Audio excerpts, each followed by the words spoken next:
గెలిచిర్రు, ఇద్దరు సీఎంలని ఓడించిర్రు అని చెప్పారు. సీఎం అప్పటి వరకు కూడా రేవంత్ అన్న సీఎం కాలేదు. సీఎం ఒక్కరు సీఎంని ఓడించిర్రు. రేవంత్ అన్న ప్రతి ఒక్క ప్రజల ఆశీస్సులతోటి ఇప్పుడు సీఎం అయినారు.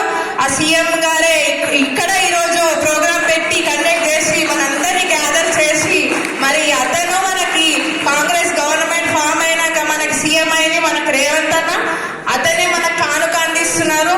మీరు అన్యంతంగా భావించకుండా మరి ఇక్కడ రాజకీయాలు మాట్లాడదని తెలియజేస్తూ ఇక్కడే కాదు ఎక్కడ కూడా మాట్లాడకండి. ఎందుకంటే మనము ఈ రోజు గవర్నమెంట్ సీఎం గారు ఎవరంటే రేవంత్ రెడ్డి అన్న. ఎందుకంటే ఆయన సీఎం అప్పటికి కాలేదు, ఇప్పుడు సీఎం అయినారు. అది మీరు గుర్తుపెట్టుకోండి. నేను మా ఎమ్మెల్యే గారికి కూడా నేను రెస్పెక్ట్ ఇస్తా, లోకల్ ఎమ్మెల్యే తప్పు పడట్లేదు. మీరు చెప్పింది ఏంటంటే ఇద్దరు సీఎంలను ఓడించి లేదు మీరు చెప్పింది అదే చెప్పారు. ఇద్దరు సీఎంలను ఓడించి గెలిచిన ఎమ్మెల్యే రమణారెడ్డి గారు అని చెప్పారు. ఆ విషయం మీరు అంటే ఇక్కడ మమ్మల్ని పిలిచినారు, వి రెస్పెక్ట్ అంతే. మిమ్మల్ని రెస్పెక్ట్ ఇచ్చి ఏది కూడా తప్పుగా అనుకోకండి. మనకి గుర్తు పెట్టుకోవాలా, మన కాంగ్రెస్ గవర్నమెంట్ సీఎం గారు ఎవరో